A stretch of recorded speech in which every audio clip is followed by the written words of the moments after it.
Welcome to our channel DMT logics. ఈరోజు క్లాస్లో మనం డిగ్రీ సెకండ్ సెమ్ హిస్టరీలో 4th యూనిట్లో ఉన్నటువంటి ఇంకొక ఇంపార్టెంట్ షార్ట్ ఆన్సర్ క్వశ్చన్ని డిస్కస్ చేయబోతున్నాం. ఇందులో ఉన్నటువంటి ఇంకొక షార్ట్ ఆన్సర్ క్వశ్చన్ వచ్చేసి mention the main elements in military system of Mauryan period. మౌర్యుల కాలంలో ఉన్నటువంటి సైన్యం గురించి వాడు మెన్షన్ చేయమని చెప్పాడు. సో మౌర్యుల కాలంలో సైనిక విభాగం ఏ విధంగా ఉండేది, సైన్యం ఏ విధంగా ఉండేది అనే విషయమే ఈ షార్ట్ ఆన్సర్. చాలా ఈజీగా ఉంటుంది. ఒక 5 to 6 పాయింట్స్లో ఈజీగా వివరిస్తాను. దీన్ని అనలైజ్ చేసుకొని రాసుకుంటే ఎస్ఏ అవుతుంది, ఈజీగా గుర్తుపెట్టుకుంటే షార్ట్ అవుతుంది. సో చాలా ఈజీగా నేర్చుకోవచ్చమ్మా, ఎలాంటి టెన్షన్ పడద్దు. కథ చెప్పినట్టు చెప్తాను, గుర్తుపెట్టుకొని వీలైతే ఒక చిన్న పెన్ను పేపర్ పెట్టుకొని సినాప్స్ రాసుకోండి. అయితే మౌర్యులు అత్యంత శక్తివంతమైనటువంటి సామ్రాజ్యాన్ని కలిగి ఉన్నారని మీ అందరికీ తెలుసు. అంత సామ్రాజ్యాన్ని కలిగి ఉన్నారంటే దానికి గల కారణం అత్యంత శక్తివంతమైనటువంటి సైన్యం ఉంది. అత్యంత శక్తివంతమైనటువంటి సైన్యం మౌర్యుల వద్ద ఉంది. మౌర్యుల వద్ద ఉన్నటువంటి సైన్యం చాలా పెద్ద సైన్యం.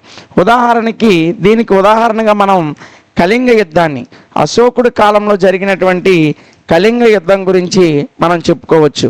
ఈ కళింగ యుద్ధంలో దాదాపు 1,00,000 మందికి పైగా చనిపోయారు, ఇంకా కొన్ని వేల మంది గాయాల పాలయ్యారు. దీనికి నిర్వచనంగా ఈజీగా మనం ఇది ఉదాహరణగా చెప్పొచ్చు. మౌర్యులు ఎంత పెద్ద సైన్యాన్ని కలిగి ఉన్నారో దానికి ఒక ఉదాహరణ కళింగ యుద్ధం. దీంతో పాటు సెల్యూకస్ నికేటర్ యొక్క తిరోగమనం. సెల్యూకస్ నికేటర్ని చంద్రగుప్త మౌర్యుడు ఓడించాడు. గ్రీకులనే ఓడించాడంటే చంద్రగుప్త మౌర్యుని దగ్గర ఎంత పెద్ద సైన్యం ఉందో ఒకసారి మనం అర్థం చేసుకుంటే మౌర్య సామ్రాజ్యంలో మౌర్యుల దగ్గర ఎంత సైన్యం ఉందో అర్థమవుతుంది. ఇక మూడోది, చాణక్యుడు రాసినటువంటి అర్థశాస్త్రంలో మౌర్యుల దగ్గర ఎంత సైన్యం ఉంది, ఎంత విస్తారమైనటువంటి సైన్యం ఉంది అనే విషయాన్ని తెలియజేస్తుంది. ముఖ్యంగా మౌర్య సామ్రాజ్యం అనేది ఒక పెద్ద సువిశాలమైన సామ్రాజ్యం.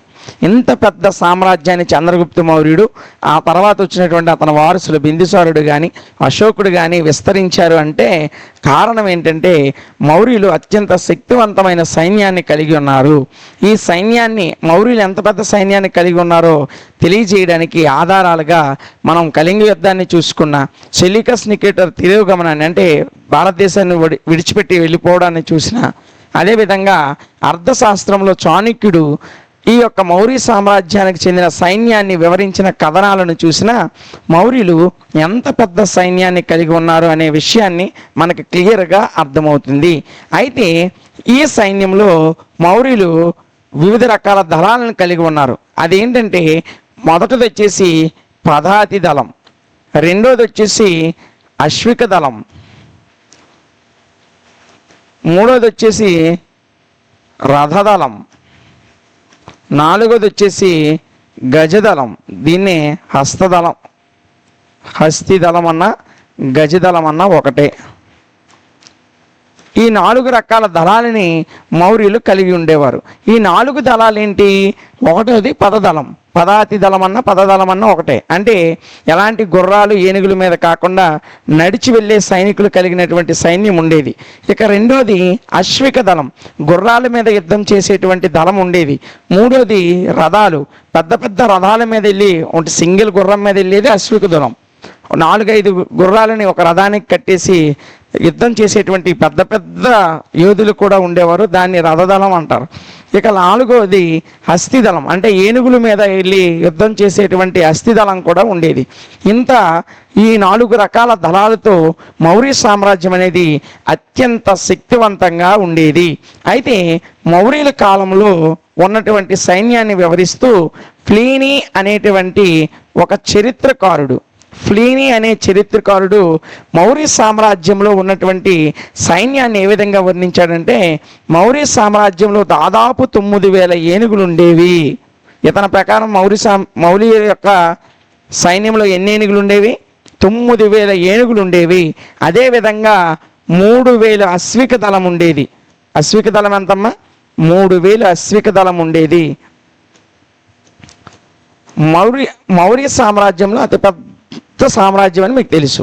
ఇందులో పెద్ద సైన్యం ఉందని మనం ఇప్పటి వరకు డిస్కస్ చేసాం. వీరి ప్రకారము, ఎవరి ప్రకారము? ప్లీనీ ప్రకారము మౌర్యుల యొక్క సైన్యంలో 9,000 ఏనుగులు, 3,000 అశ్వికాలు అంటే 3,000 గుర్రాల మీద యుద్ధం చేసేవారు 3,000 మంది. అదేవిధంగా 6,000 పదాతి దళం ఉంది. 6,000 పదాతి దళం అంటే కాలినడకని వెళ్ళి యుద్ధం చేసేటువంటి దళం 6,000 మంది ఉన్నారు. 9,000 ఏనుగులు ఉన్నాయి, 3,000 అశ్వాలు అంటే గుర్రాలు ఉన్నాయి. ఎంత పెద్ద సైన్యం మౌర్యుల దగ్గర ఉంది అని చెప్పాడు. కానీ ఇతన్ని తక్కువ చేస్తూ అతని ప్లీనీ కంటే మౌర్య సామ్రాజ్యంలో గల సైన్యంలో ఇంకా అతిపెద్ద సైన్యం ఉంది, ఇది కాదు ఇంకా ఎంతకన్నా పెద్ద సైన్యం ఉందని చెప్పినటువంటి వ్యక్తి ప్లూటార్క్. ఎవరమ్మా?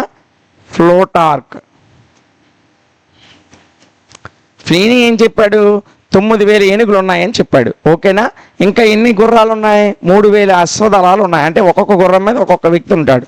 అదేవిధంగా 6,000 పదాతి దళాలు అంటే ఎలాంటి గుర్రాలు ఏనుగుల మీద కాకుండా కాలినడకని వెళ్ళి యుద్ధం చేసే దళాలు ఎన్ని ఉన్నాయన్నాడు? 6,000 ఉన్నాయన్నాడు. అయితే ఈ అంశాన్ని తప్పుపడుతూ మౌర్యుల దగ్గర ఇంత సైన్యమే కాదు ఇంతకంటే పెద్ద సైన్యం ఉంది అని చెప్పి అతనేం చెప్పాడంటే ఏనుగులు 6,000 ఉన్నాయని చెప్పాడు. ఏనుగులు ఎన్ని ఉన్నాయి? 6,000 ఏనుగులు ఉన్నాయి అని చెప్పాడు. ప్లీనీ ప్రకారం ఏనుగులు ఎన్ని ఉన్నాయి? 9,000. ఇతని ప్రకారం ఏనుగులు ఎన్ని ఉన్నాయి? 6,000. అయితే ఇతను గుర్రాల సంఖ్య 80,000గా చెప్పాడు. అశ్వదళం ఎంత ఉంది? 80,000 ఉంది అని చెప్పాడు. ఏనుగులు 6,000 ఉన్నాయి, గుర్రాలు 80,000 మంది ఉన్నారు. అంటే గుర్రాల మీద యుద్ధం చేసేవారు 80,000 మంది ఉన్నారు అతని దగ్గర. అంటే మౌర్యుల దగ్గర 80,000 గుర్రాలు ఉన్నాయి. అదేవిధంగా 8,000 యుద్ధ రథాలు ఉన్నాయి. యుద్ధ రథాలన్నీ 8,000 ఉన్నాయి. పదాతి దళం వచ్చేసి 20,000 మంది. పదాతి దళం ఎంతమ్మా? 20,000 మంది. ఇంత విస్తారమైన సైన్యం మౌర్యుల దగ్గర ఉంది అని చెప్పినవాడు ప్లూటార్క్.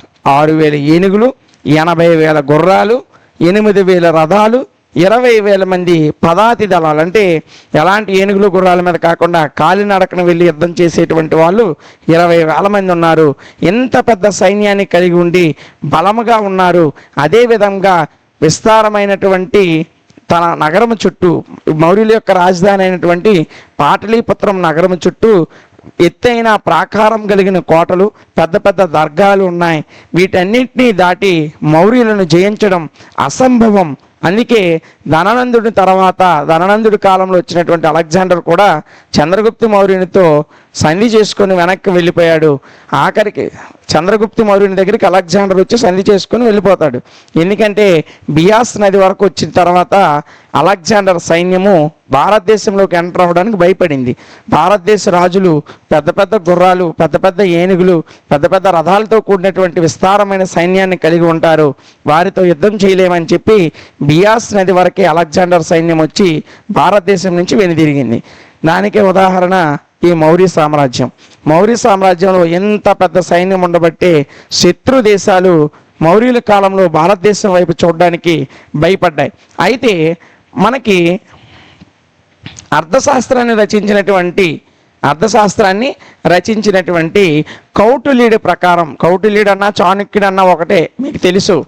ఈ చాణక్యుడి ప్రకారం సైన్యము ఏ విధంగా విభజించబడేదంటే ఒక కమాండరింగ్ ఆర్డర్లో ఉండేది. మొదటిగా పదాతి దళం ఉండేది. పదాతి దళం యుద్ధంలో మొదటగా ఉండే దళం పదాతి దళం. అంటే కాలినడకన యుద్ధం చేసేటువంటి సైనికులు ముందు వరుసలో ఉండేవారు. ఆ తర్వాత అశ్విక దళం ఉండేది. ఈ అశ్విక దళం అంటే గుర్రాల మీద యుద్ధం చేసేవారు. వారి వెనకాతల రథదళం ఉండేది.